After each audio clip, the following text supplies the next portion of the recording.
বাংলাদেশের চলচ্চিত্র ও সাহিত্যের ইতিহাসে যে নামটি গভীর শ্রদ্ধা ও ভালোবাসার সঙ্গে উচ্চারিত হয় তিনি জহির রায়হান।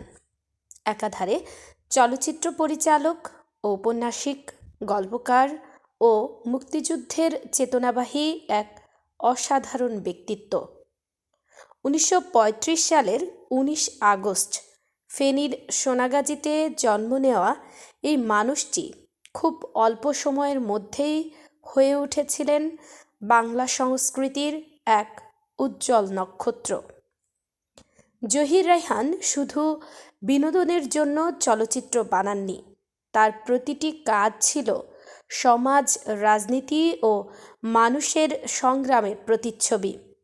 তার নির্মিত চলচ্চিত্র জীবন থেকে নেওয়া আজও আমাদের গণ আন্দোলনের প্রতীক হিসেবে বিবেচিত হয়। ভাষা আন্দোলন, গণ অভ্যুত্থান ও মুক্তিযুদ্ধ সব কিছুর ছাপ ছিল তার সৃষ্টিতে। সাহিত্যের ক্ষেত্রেও তিনি ছিলেন অনন্য। হাজার বছর ধরে উপন্যাসে আবহমান বাংলার জীবনের গভীর মানবিক চিত্র তুলে ধরে তিনি আদমজী সাহিত্য পুরস্কার অর্জন করেন।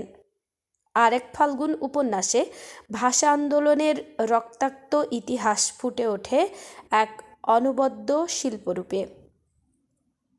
1971 সালে মুক্তিযুদ্ধ চলাকালে তিনি নির্মাণ করেন ঐতিহাসিক প্রামাণ্যচিত্র স্টপ জেনোসাইড, যা বিশ্বের দরবারে পাকিস্তানি বাহিনীর বর্বরতা তুলে ধরে বাংলাদেশের পক্ষে জনমত গড়ে তোলে। কিন্তু অত্যন্ত দুঃখজনকভাবে 1972 সালের 30 জানুয়ারি মিরপুরে নিখোঁজ হওয়া ভাই শহীদুল্লাহ কায়সারকে খুঁজতে গিয়ে নিজেই নিখোঁজ হন জহির রায়হান। পরবর্তী সময়ে তাকে নিহত বলা হলেও আজও তার মৃত্যুর রহস্য পুরোপুরি উন্মোচিত হয়নি। রাষ্ট্রীয়ভাবে তিনি পেয়েছেন 21 পদক, স্বাধীনতা পুরস্কার ও জাতীয় চলচ্চিত্র পুরস্কার সহ অসংখ্য সম্মাননা, সবই মরণোত্তর। আজ তার প্রয়াণ দিবসে আমরা শ্রদ্ধাভরে স্মরণ করি এক সাহসী শিল্পীকে, যিনি কলম ও ক্যামেরাকে পরিণত করেছিলেন প্রতিবাদের অস্ত্রে। জহির রায়হান শুধু একজন নির্মাতা নন, তিনি ছিলেন এক সংগ্রামী চেতনার নাম। তার সৃষ্টি আমাদের মনে করিয়ে দেয় সত্য, ন্যায় আর মানুষের অধিকারের পক্ষে দাঁড়ানোই একজন প্রকৃত শিল্পীর দায়িত্ব।